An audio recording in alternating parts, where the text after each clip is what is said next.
Hello, I'm Luke, and today I want to try something a little bit different. I wanted to tell you a little bit about a journey I've been on. It's not this kind of journey, or even this kind of journey. This journey was a lot closer to home. In fact, it was inside my own brain, trying to work out how my mind works in the hope of helping myself and also maybe helping you too. If you've been watching my videos for a while, you'll probably be able to tell from my horrifically inconsistent upload schedule and occasional miserable tweets that I struggle with motivation and mood problems, causing me to go from I can do anything to I can do nothing in the space of about 20 minutes. It might seem like I'm this happy, crazy man who loves nothing better than making funny videos, putting condoms on my head, and often I am, and that's not fake, but there's also times when I'm not that. There are times when I spend hours, even days, sitting on my bed looking at memes, trying to kid myself that that's being productive because I work in social media. And times when I'm so frustrated that I literally spend my day slapping my friend James in the hope of provoking some kind of human interaction. I am and will always be at the behest of the chemicals inside my brain. DM me if you look like this. See, that was one of those memes. I was being productive. To help explain some of this, I'm going to ask you to imagine your brain is split into two sides, left brain and right brain. I am the left brain, I am the left brain, I work really hard till my inevitable death brain. Left brain is the hard-working, logical, smart side of your brain. It does all the maths, tells you to tidy up, makes you eat healthy food, and generally tries to keep you alive. Right brain is the arty, emotional, childish, and easily distracted side of your brain. It wants to do creative things, tells you not to bother tidying, loves sugar, playing games, and generally takes the easy way out. None of this is literally how the brain works, but it's a good analogy to describe what I've discovered about how to hack myself.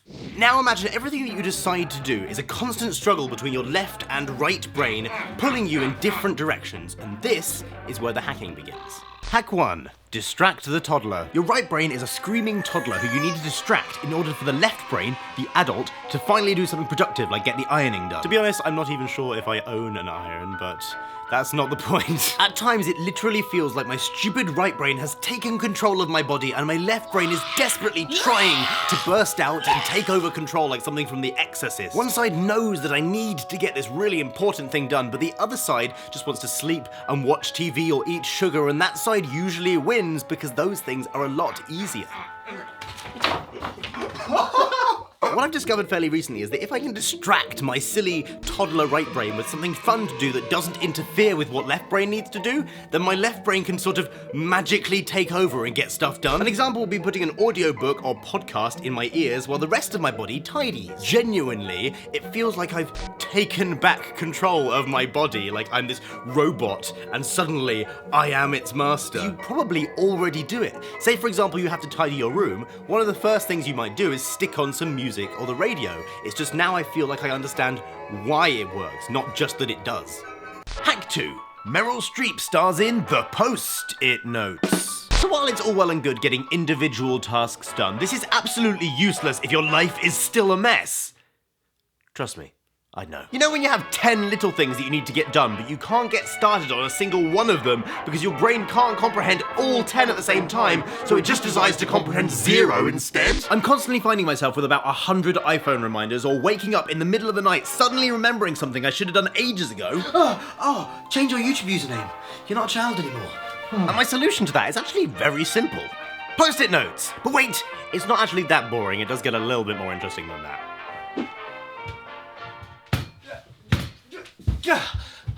Come over here.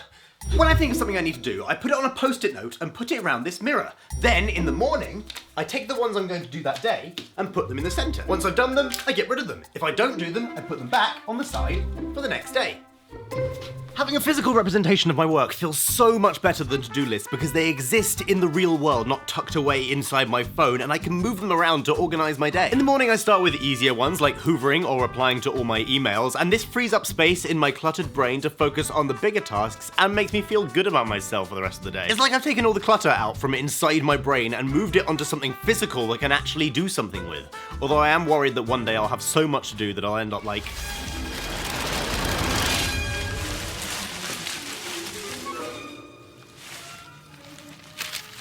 Hack 3.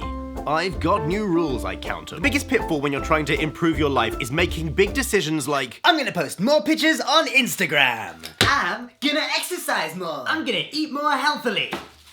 And inevitably you just don't, or you do for a bit and it sort of just fizzles out into nothingness and you start to detest your own existence and complete lack of ability to get anything done. And that's why, just like Dua Lipa, I've got 3 new rules that I live my life by, and the key thing is, they are rules, not vague ideas or wishes. What I've discovered about my brain is that something like I'm gonna exercise more doesn't work because it's not specific and I can easily just excuse myself if I can't be bothered. I can't be bothered. I'll do it tomorrow. And then tomorrow turns into next week, and next week turns into next month, and next month turns into never. What I discovered is that I need something specific, like I go to the gym on Monday. Because this takes the responsibility away from my silly brain to actively make the decision to go. The decision is already made. We're going. Ultimately, my right brain doesn't want to exercise because that's hard work, so will always try and make me put it off. That's just a flaw about me and who I am and how my brain works, and might be a flaw about you too. But flaws about yourself don't have to be a bad thing as long as you have a workaround, and me making a specific promise to myself that I can't easily refuse seems to be enough to get me out the house or get me to do things. If I don't do it, I can tell myself off, like Dobby the house elf. Dobby. Examples of my new rules are: 1. To pick up the phone, open Instagram and make a post. I am consistently useless at remembering all the different social media sites I apparently should be posting on, so I decided to set myself the challenge of posting on Instagram every single day. It's a specific rule of I post every day rather than just a vague I want to post a bit more, and so far I've managed to keep it. Look at that beautiful feed, looking sexy as heck. Not only does that improve my social media world, it also forces me to look vaguely acceptable every day because nobody wants an ugly Luke selfie. I feel like I've achieved something by posting and by replying to loads of comments. I feel like I've made some people happy, so if you want to improve both my life and your own life, follow me at LukeIsNotSexy on Instagram. I really should change that username. 2. Don't let him in unless he has been to the gym. This is the one where I feel vaguely embarrassed to exist, and you're probably going to judge me eternally for this, but I go to the gym now. Every day. Honestly, I am disgusted with myself. I am everything I swore I'd never become. I even have vegan protein powder now. What has become of me? Not only do I have the specific rule of I go every day, which if I don't, then, well, I also get to distract the toddler by listening to podcasts and music, so my right brain gets to enjoy that. And you know how everyone says when you feel rubbish, you should do more exercise, it'll make you feel better? Well, it does. And I hate that it does. But it does. Maybe that's because I've run out of oxygen and can no longer walk, but hey, whatever stops the feelsies. 3. Don't stay up late. You know you're gonna have to wake up early in the morning. Cause if you stay up late, you ain't getting out of bed. This kind of combines with my Instagram rule because not only do I post every day on Instagram, I post every day at 7 in the morning, and it kills me. But it's great. It helps me wake up because by the time I've chosen a picture, edited it, written a caption, and had to engage my brain to reply to a bunch of your comments, I am fully awake and ready to start the day, and it's like 7:30 in the morning. Whoa! I didn't used to get up until 10, so that's pretty miraculous to me. So if you struggle with waking up or your mood in the morning, come over to Instagram and have some wholesome human interaction with Lukey, stare at my face, reply to some comments. I promise you, it'll wake you right up. So yeah, those are my new rules. I got new rules, I count them.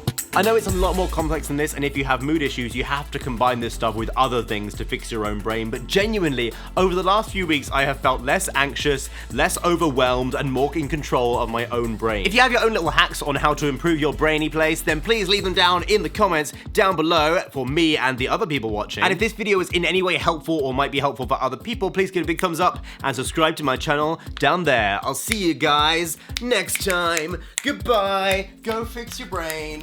See you later. Now what do I do?